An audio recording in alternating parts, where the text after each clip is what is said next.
This morning we come now to session 3, and this is my favorite. It is the doctrinal stones. And saints, the doctrinal stones, I wrote a book about it, The Doctrine of Christ, from Hebrews 6 verse 1 to 3. And you have to go and download that book, because I'm not going to teach the book. I already taught out of the book Laying Down the Foundation, and those books are 3 different books compiled now in one book, The Doctrine of Christ. Few in the body of Christ can explain to me the fullness of the doctrine of Christ. I was searching for this for many years until the Lord revealed it to me. And I can tell you one thing, it is a life-changing teaching when you went through that book and through recordings on the website that you can go, Laying Down the Foundation. It will change your life. So today I'm only going to show you 2 of those doctrinal stones that is very important now for our courts, the celestial courts. Remember, we are busy with the celestial courts, and I showed you the slide where this woman is blindfolded. It is the counterfeit for God's true bride that will judge. Remember our text, 1 Corinthians 6, is saying, do you not know that we will judge the earth? And this one you will see every time when we open our statement, because this is very important. It is part of our foundation. Let us read again, 1 Corinthians 6 verse 2 to 3. Do you not know that the saints shall judge the world? And if the world shall be judged by you, are you unworthy to judge the smallest matters? Know ye not that we shall judge angels? How much more things that pertain to this life? So there you have it, saints. We are going to repeat this every time, because it is something that needs to drop in your spirit, man. You need to know that we, the saints, will judge the earth and the heavens. In the previous session, remember, we went through Genesis 1:1 and Genesis 1:2. God created, it is the word bara, and it is total different from the word that He created the lights. Let there be light. It is not the same thing. So, when God created bara, He explained in Ecclesiastes 3:11 that everything was beautiful and perfectly. Let us read the scripture again. He has made everything beautiful in its time. He has also set eternity in the human heart. Yet no one can fathom what God has done from beginning to end. So let us take note of this fact. God did not create bara, the earth that is void and empty. That was not how He created it. So the next verse 2 in Genesis, explaining that the earth became void and empty. So let's go through that scripture again. And we start off with Isaiah 14, which says, How you are fallen from heaven, O Lucifer, son of the morning, how you are cut down to the ground, you who weaken the nations. For you have said in your heart, I will ascend into heaven, I will exalt my throne above the stars of God. I will also sit on the mount of the congregation on the farthest sides of the north. I will ascend above the heights of the clouds. I will be like the Most High. You see, Satan, Lucifer, the light bearer that we explained, weakened the nations, and he wanted to exalt himself to be like the Most High God, and that was his downfall. So the weaken of the nation, you remember that we showed you he traded with souls, human souls, and human trafficking. And here in Ezekiel it says that he was perfectly made. So I can tell you one thing, the light bearer, the perfectly made one, did not enter the Garden of Eden, because it is very clear from the beginning. He speaks and spoke out of the old serpent. So let's go to Ezekiel 28. You were perfect in your ways from the day you were created, till iniquity was found in you.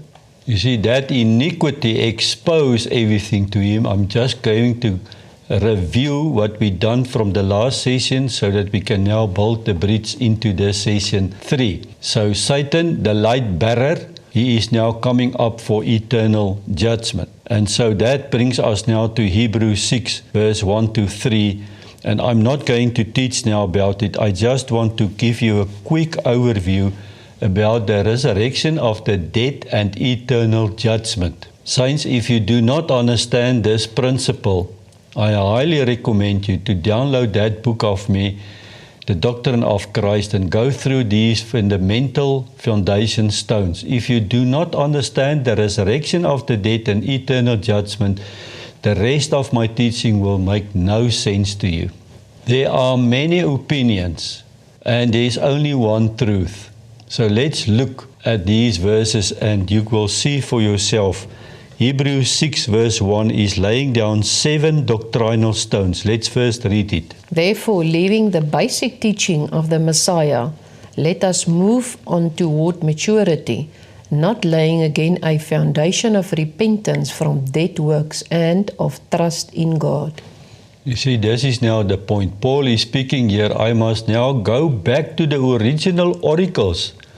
He said, you're supposed to know these things. I want to move on towards maturity. And that is really what the Lord deeply penetrated in my heart for the past 12 to 15 years, is to lead the body of Christ into maturity. There are still too many people that wants to be fed and drink milk. Paul wrote about it. I cannot feed you with solid food. You are still in milk. So these 7 stones keep us actually in immaturity. Paul is saying here, I want to move on towards maturity. And then he starts giving us the first foundation stone. Repentance from dead works. I'm not going to speak about it. Faith in God. And then he continues. Of the doctrine of the baptisms, and of the laying on of hands, and of the resurrection of the dead, and of eternal judgment. There you have your doctrinal stones. Notice the doctrine of baptisms, not baptism. I highly recommend you. I recorded a YouTube teaching. It's 2 recordings, part 1 and 2. It will be an eye-opener for you when you go through that teaching. And then laying of hands. Do you know why we do not see any more gifts? Because we do not lay hands anymore on the body of Christ. Resurrection of the dead, eternal judgment. And so now we come to 1 Corinthians 15. And 1 Corinthians 15 is laying now the building blocks on that foundation of the resurrection of the dead. We all know Christ has risen from the dead. And in this 1 Corinthians 15, Paul makes it very clear. He was the first fruit of the resurrection harvest. At resurrection day, the Lord spent before that 3 days in the tomb, in Hades, Sheol. He delivered those saints, and they walk in resurrection day with Christ in Jerusalem. He brought them out of Hades and he took them into paradise. Paradise that was in Sheol now shifted up into the heavens. So Paul now makes this remark in verse 20. But the truth is, Christ is risen from the dead as the first fruit of a great resurrection harvest of those who have died. So here is the point. Christ has risen, the first fruit of a great resurrection harvest. And we need to understand it. Can I pause here? Remember what we already taught you is that the Lord said to me, go and look on the harvest. The answer to the riddle is in the harvest. Christ the first fruit. But then there will come other harvest as well in. And the angel announced that the harvests are ready. First angel, second angel, third angel. And he who was sitting on the throne thrust in the sickle, everyone according to its appropriate order. Now, verse 23. But each one in his proper order, Christ the first fruits, then those who belong to Christ in his presence. I really rest my case because this text put all the nails now in the coffin. Christ the first fruit, then those who belong to him will follow him. Then those who belong to him will follow him. And then after that there will be another harvest and another harvest, according to Revelation 14. This is a foundational stone that we lay now in the celestial courts to build our case. So let's proceed. Romans 14:10 is saying, But why do you judge your brother? Or also why do you despise your brother? for all shall stand before the judgment seat of Christ. So if you go to the Greek word G968, you will find judgment seat is the Bema seat. Let us be very clear about the Bema seat. The Bema seat is something different than the white throne judgment seat. The Bema seat is where the first resurrection after Christ will take place. That is what we call during the rapture. Saints, the rapture is not a foundational stone. It is the resurrection of the dead and eternal judgment. The rapture is only the method to explain to us that there will be a group of people snatching away out of danger to go into the celestial courts. That's the only thing the rapture actually meant. So let's proceed now, and you will see when we continue with it. You look up the word 968, it is the Bema seat, it is the judgment seat. This Bema seat is a seat of reward. It is not, okay, now you will give an explanation why you did X, Y, and Z. It's like athletes standing first, second, and third. The judge is not coming to the third one and ask him what happened that you did not win the race. He just put on the medal. On the second one, a silver one, and gold on the first one, bronze for the third one. And that is exactly the Bema seat. We will stand and receive the rewards, and we will enter the celestial courts where judgment will start. Revelation 20:11 is now speaking of another judgment seat. It says, And I saw a great white throne, and him sitting on it, from whose face the earth and the heaven fled away, and a place was not found for them. Notice Revelation 20, it is the end of everything. The end of everything means there will be a second resurrection. Those who did not appear in the Bema seat will now appear in front of the white throne judgment seat. And so those are predominantly the saints that did not accept Christ Jesus as their Lord and Savior. But the saints that are born out of the millennium reign, they did not yet appear before the Bema seat. So they will appear on the white throne judgment seat. So there will be people appearing in front of the white throne judgment seat, and they will go into heavens. Originally, I thought all and everyone that appeared in front of the white throne judgment seat will go to eternal damnation. That is not true, because when we proceed here in Revelation 20, it says, And I saw the dead, the small and the great, stand before God. And books were opened, and another book was opened, which is the book of life. And the dead were judged out of those things which were written in the books, according to their works. This is extremely important, because in the Bema seat, judgment seat, there is no proof that any books are open. This is profound, saints. You are already in heaven. You are the bride of Christ. You are already judged. You are already purified. You wear now your white linen. But here the books are open, and that means that the evidence must come, and there is another book, the book of life. And if your name is written in that book of life, it means that you will enter into the heavens. I hope you follow what I'm trying to tell you. If your name is not written in the book of life, it means you will not enter. So the opposite is also true. There will be saints, according to their works, that will find your name in the book of life. And by God's grace and mercy, you will enter the New Jerusalem. That is God's character. He wants to save His people.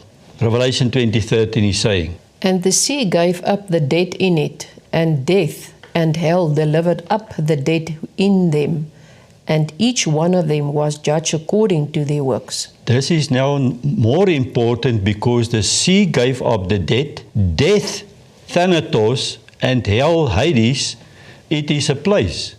Death kept people in bondage, and hell, Sheol, Hades, kept people in bondage. And at the white throne judgment seat, God will reveal them and unleash them to appear, and they will be judged according to their works. So there are saints currently in Sheol and in death, Thanatos, kept in captivity, who will not appear in front of the Bema judgment seat, who will not go into the celestial courts, who will not return and judge the angels, the earth, and will rule and reign for 1,000 years. They will appear after the millennium reign at the white throne judgment seat. So 1 Thessalonians 4 is speaking of this in more detail. Let's read verse 15 and 16. For we say this to you by the word of the Lord, that we who are alive and remain until the coming of the Lord shall not go before those who are asleep.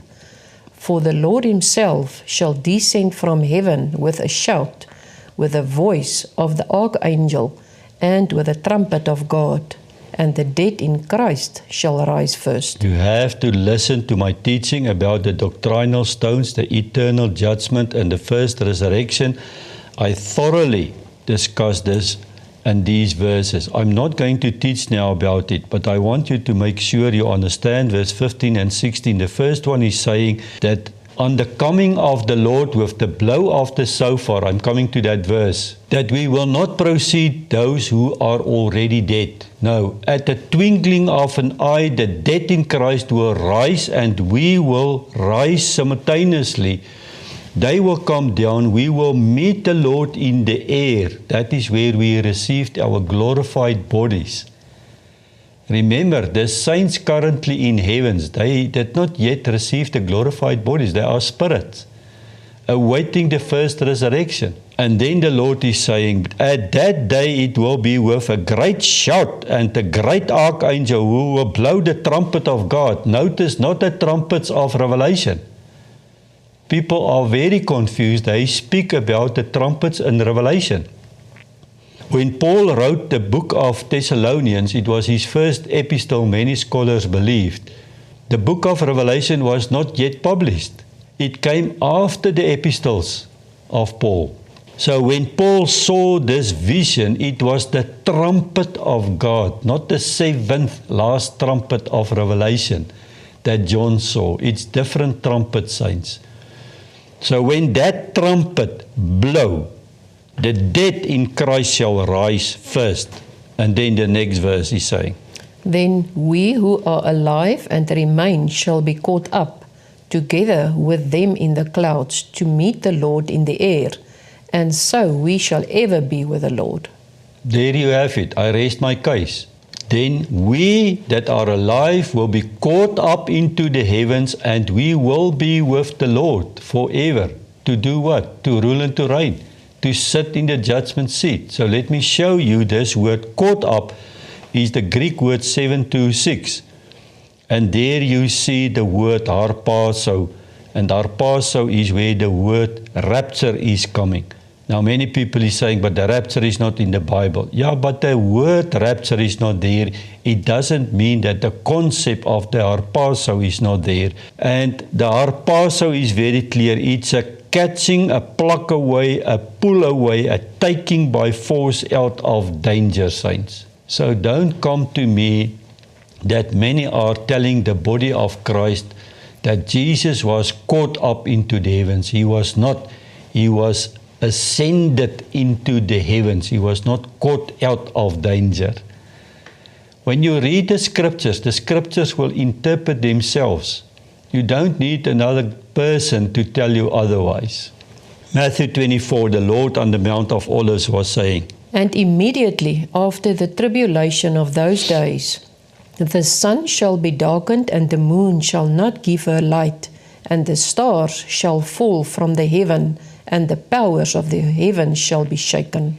Saints, there are two different events. It says here very clearly, immediately after the tribulation. It does not speak now of the resurrection harvest. We know exactly when the Messiah will return and put his feet on Mount Olive, on this earth, to rule and reign for 1,000 years after the tribulation. 1 Thessalonians that I just read with you is before the tribulation, the resurrection of the dead, because there must be a bema seat sitting in the celestial courts to judge, to find Satan guilty, to send him to the bottomless pit. I really hope it makes sense to you. So the first resurrection is Christ will come for his bride. When Christ is coming with his bride, it is the second coming. It is then when Israel will accept the Messiah as their Lord and Savior. That's beautiful. That's music in my ears. So verse 30 makes it clear. And then the sign of the Son of Man shall appear in the heavens, and then all the tribes of the earth shall mourn, and they shall see the Son of Man coming in the clouds of the heaven with power and great glory. I am not sure if everyone will see the bride in the air when we meet the Lord. I don't know. Many say they will. I don't think so, because it's just snatching away. The air refers to the marriage ceremony, saints. When we are caught up, it speaks of the Jewish marriage ceremony that will take in the dark at a certain place between the bridegroom and his bride. Here in Matthew, the Lord is very clear that he is saying that everyone will see him. He is returning now with his bride. Jude explained it when he referred to Enoch, because Enoch saw this vision, and it says, Now Enoch, the seventh in descent beginning with Adam, even prophesied of them, saying, Look, the Lord is coming with thousands and thousands of his holy ones. This is amazing, saints. Enoch was the seventh generation after Adam, and he already saw that the Messiah is coming with the saints. He saw the bride. He was not aware of the bride.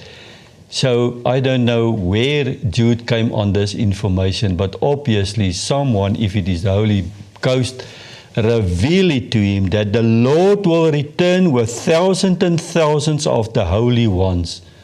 That is the second coming of Christ. So let me summarize now that the Lord spoke to me regarding the eternal judgment and the resurrection of the dead.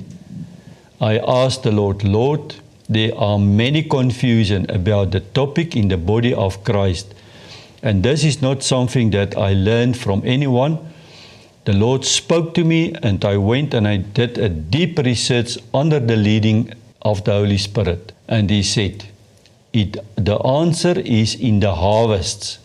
So there is a barley harvest, and I am strongly believing that the barley harvest referred to the morning star bride.